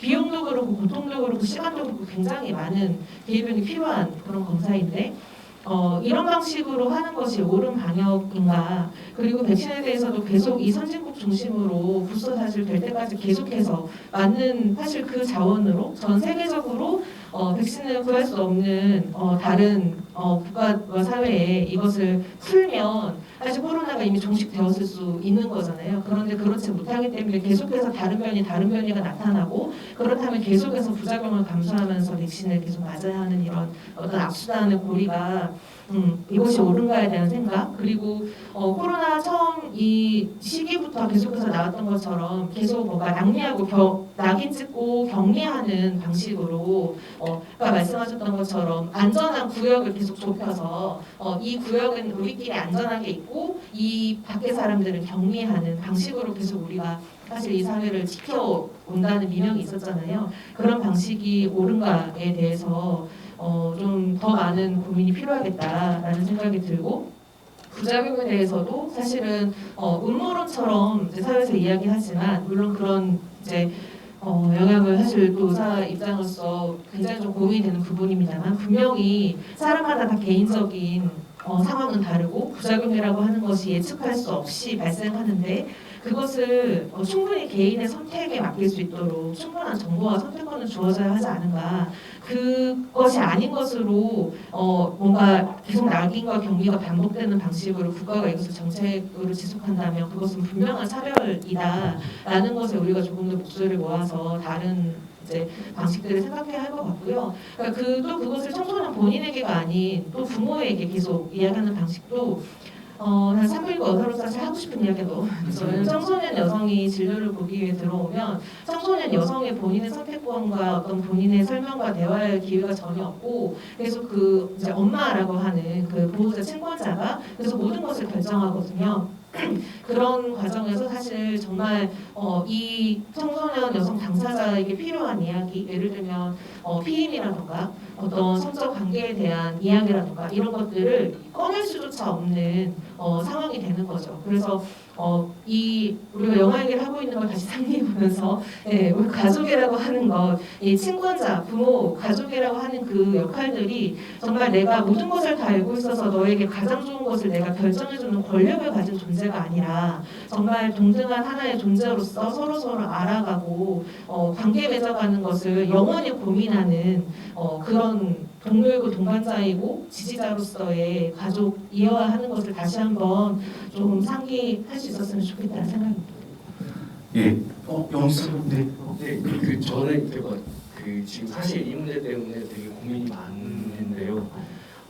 왜 부모들이 보호자들이 청소년들을 백신 맞는 거를 이렇게 되게 두려워하나에 관해서 이렇게 보면 좀 이해가 안 되는 부분이 있어요. 뭐냐면 고3 학생들한테 그 백신 맞을 때는 이런 저항이 없었거든요.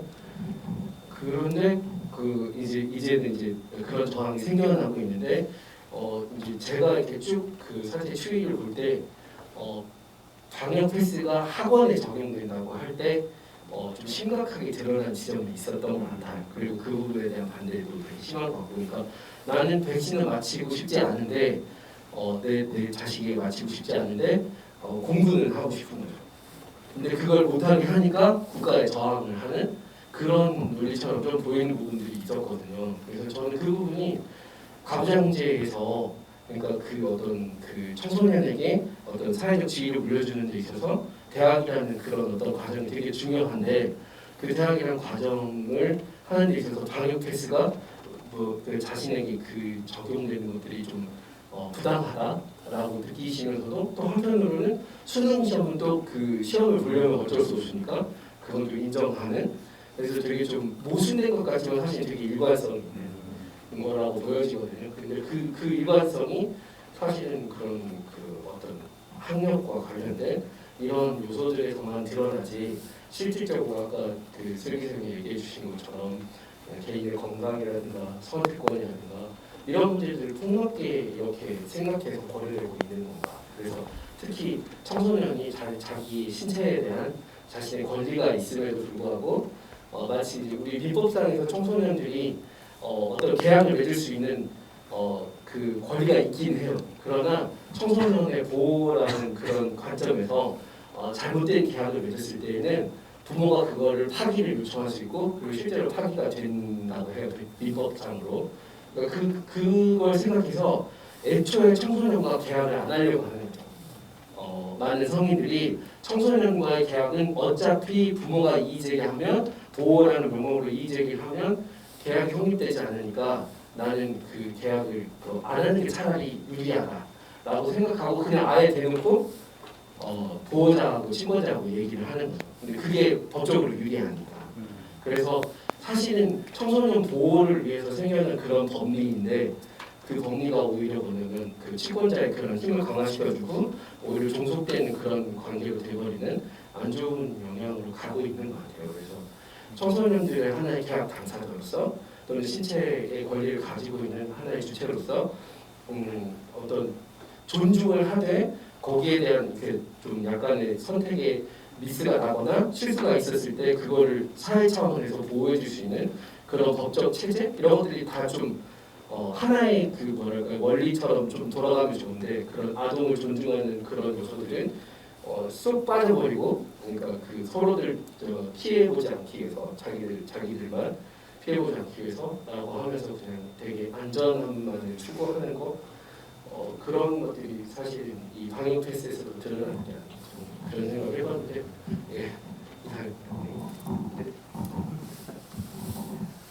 야, 이 질문이 돌아왔을 때 어떻게 이야기가 될까 했는데 사실 두 분께서 굉장히 좀 밀도 있는 이야기를 나름 이렇게 짧게라도 해주신 것 같습니다. 좀 이야기에 대한 고민이 풀리셨길 바라고 사실 그 모두가 백신을 맞기 어려운 몸이다라고 하는 이야기는 실은 지난달 10월에 있었던 전주시 시민인권학교에 조한진 선생님과 이유진 선생님도 얘기를 해주셨습니다. 모두가 정상이라고 말할 수 있는 몸의 기준이라고 하는 게 아니다. 다른 기준이라고 하는 것도 있다는데 두 분 그 이유진 쌤과 조한진 쌤 책을 한번 읽어보셔도 좋을 것 같다는 생각이 들고요. 야 시간이 저는 이게 시간이 짧을 거라고 생각해 부족하지 않을 거라고 생각했는데 너무 부족한 것 같습니다. 어느새 저희가 원래 예정했던 3시가 이제 앞두고 있는데 마지막 질문 요거 하나 이제 이야기 나누고 아마 저희 이야기 거의 마무리할 것 같습니다. 청소년 성소수자에 대한 얘기를 들으면서 지역 내에서 성소수자 커뮤니티를 찾지 못했거나 가족 혹은 폐쇄적인 사회로부터 안전을 위해 떠나갔던 친구들이 많이 생각이 납니다. 정보학생권 조례가 제정되었지만 실효성이 있도록 계속 내야 하는 목소리들이 여전히 많은 것처럼 만약에 차별금지법이 전주 전북이라는 공간에까지 더 깊숙이 만약에 지정이 돼서 깊숙이 들어오려면은 우리는 무엇을 더 하면 좋을까요? 라고 하는 질문을 올려주신 것 같아요. 네. 잠깐 답변하시는 시간을 좀 드릴까요? 저는 누구에게 안전할 수 있는 공간에 대한 이 환경을 문화를 만들어내는 게 정말 중요하겠다. 예를 들면 이런 자리들이 계속해서 시 차원에서 지자체 차원에서 곳곳에서 열리면 좋겠다. 사실 전주시만 해도 그나마 도시라고 하는 공간이잖아요. 도시라는 공간은 사실 어떻게 보면 익명성이라는 공간 덕분에 조금 안전하긴 합니다. 하지만 전주를 벗어나는 사실 10분 단위만 가더라도 소위 한 다리 건너면 한 다리 다 안 나고 하는 지역이잖아요. 그런 공간에서 사실은 자기의 위험이 감지될 때는 자기를 드러내기 어려운 공간들이 되지 않을까 그런 점에서 사실 이 지역사회가 더 차별적이지 않은 공간을 만들 수 있게 필요하지 않을까. 정말로 차별금지법이 만들어지고 나면은 차별금지 조례와 같은 좀 적극적인 시의 행정들이 필요하지 않을까 하는 생각이 저는 살짝 들었습니다. 이 질문 때. 다른 분도 혹시 여기 들으면서 저희 남부시청 청년몰에서 이제 저희 책방이 했던 다양한 행사들을 좀 떠올리지 않을 수가 없었는데요. 그러니까 저희 책방이 사실 그리고 청년몰을 조금 더 나아가서 생각해보자면 퀴어들이 좀 안전하게 편안하게 자유롭게 올 수 있는 공간으로서 주목을 받고 있어요. 그것은 비단 저희 책방이라든지 그런 단위에서의 노력뿐만이 아니라 사실 청년몰에 계시는 다양한 상인분들께서 그것을 인정하고 용인했던 다양한 제스처와 환영의 제스처들이 존재했기 때문에 사실 안전하게 자유롭게 올 수 있는 공간으로서 좀 이 공간을 바라봐주고 계시는 게 아닌가 이런 생각이 좀 들었고요.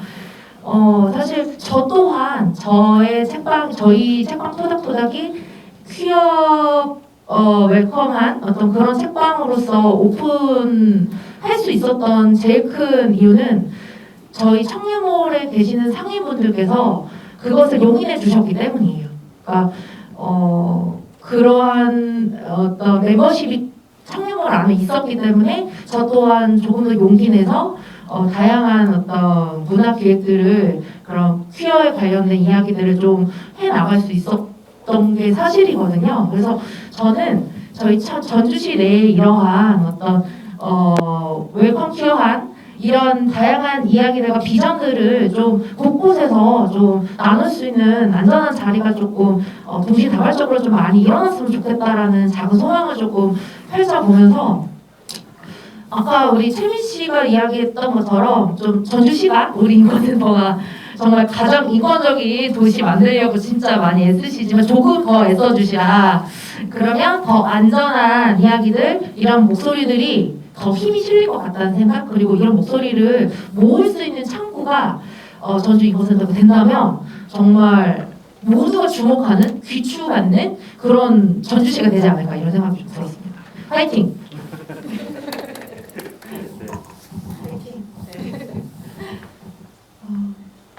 저 매일 하는 고민이고 또 늘 해도 답은 없지만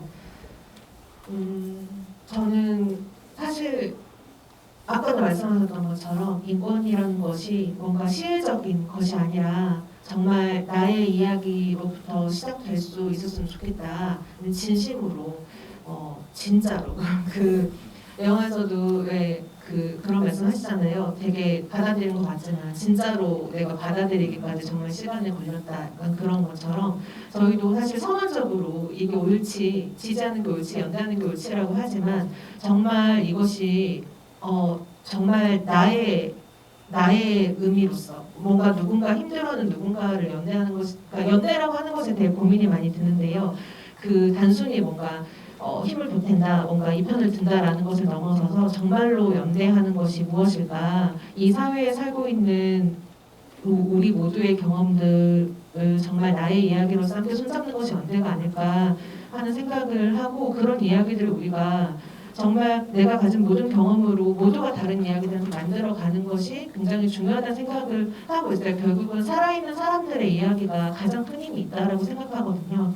사실 이제 저도 아까 말씀드린 것처럼 페미니즘을 화두로 사실 어떻게 내가 이 이야기를 할 수 있을까 하는 고민을 이제 올 한 해 사실 내내 해왔다는 말씀을 드렸는데 여전히 고민하고 있고 부족하지만 사실 그런 생각을 굉장히 많이 하게 됐어요. 그러니까 제가 그 인터뷰하면서 정말 뒤통수를 맞은 것처럼 기억에 남는 말 중에 하나가 이게 뭐라고 라는 말이었어요. 네, 이게 뭐라고. 사실 정말 그렇잖아요. 내가 뭐 남자를 좋아하든 여자를 좋아하든 내가 누구를 좋아하든 이게 뭐라고. 국가가 나서서 이럴 일인가. 내가 남성이건 여성이건 젠더 퀴어건 내가 나를 무엇으로 정의하건 그것은 단순히 내가 가진 모든 부분 중에 아주 작은 하나일 뿐인데 그게 뭐라고? 그것이 나의 삶을 이렇게 통째로 뒤흔들고 그것이 나를 결정하는가.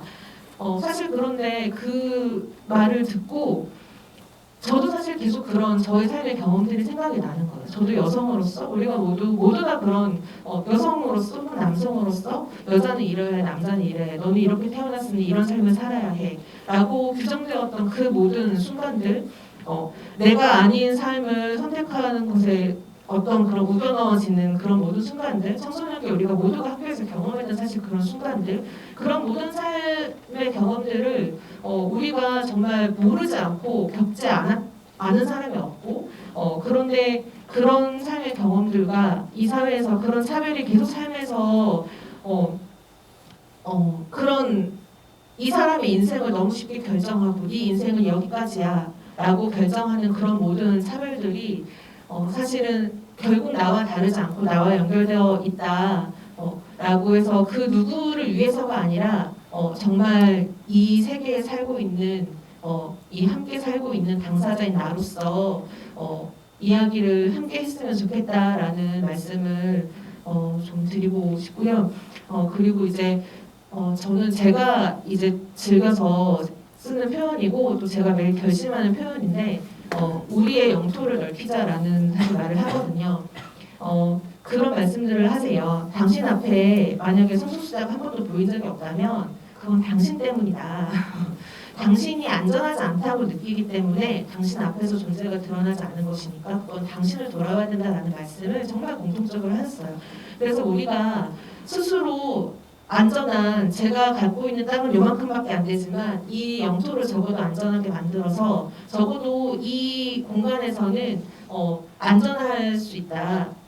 라는 것들을 계속해서 우리가 계속 드러내면 내가 다른 공간에 갔을 때 또 폭력적인 공간에서 나를 불편해하고 거기에서 조금 폭력이 덜 생기고 이런 방식으로 우리가 우리 영토를 점점 연결해서 확장해 나가는 것이 사실은 그 일상에 있는 차별과 혐오를 종식시키는 가장 큰 힘이 아닐까라는 생각을 하고 있습니다.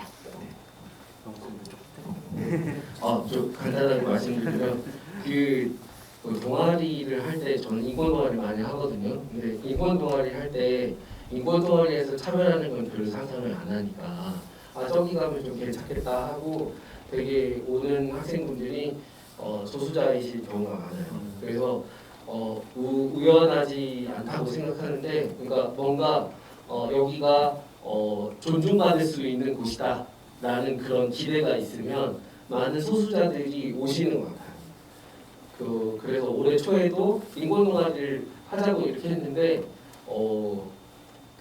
제가 옷을 입고 다니는거나 제 행동이나 뭐 이런 걸 보고 이제 느끼시는 분들이 있다면 제가 성소수자인지 근데 그런 분들이 와서 저한테 이제 커밍아웃 하기도 하고 그럴 때가 있거든요. 그러면 정말 반갑게 맞이하고 우리 좋아요 하다 보면 같이 모여서 이야기하는 시간도 많아지고 편하게 얘기하면 이제 어떤 문제가 있는지도 서로들 얘기하고 이런 거 좀 했으면 좋겠다 이런 게 생기더라고요.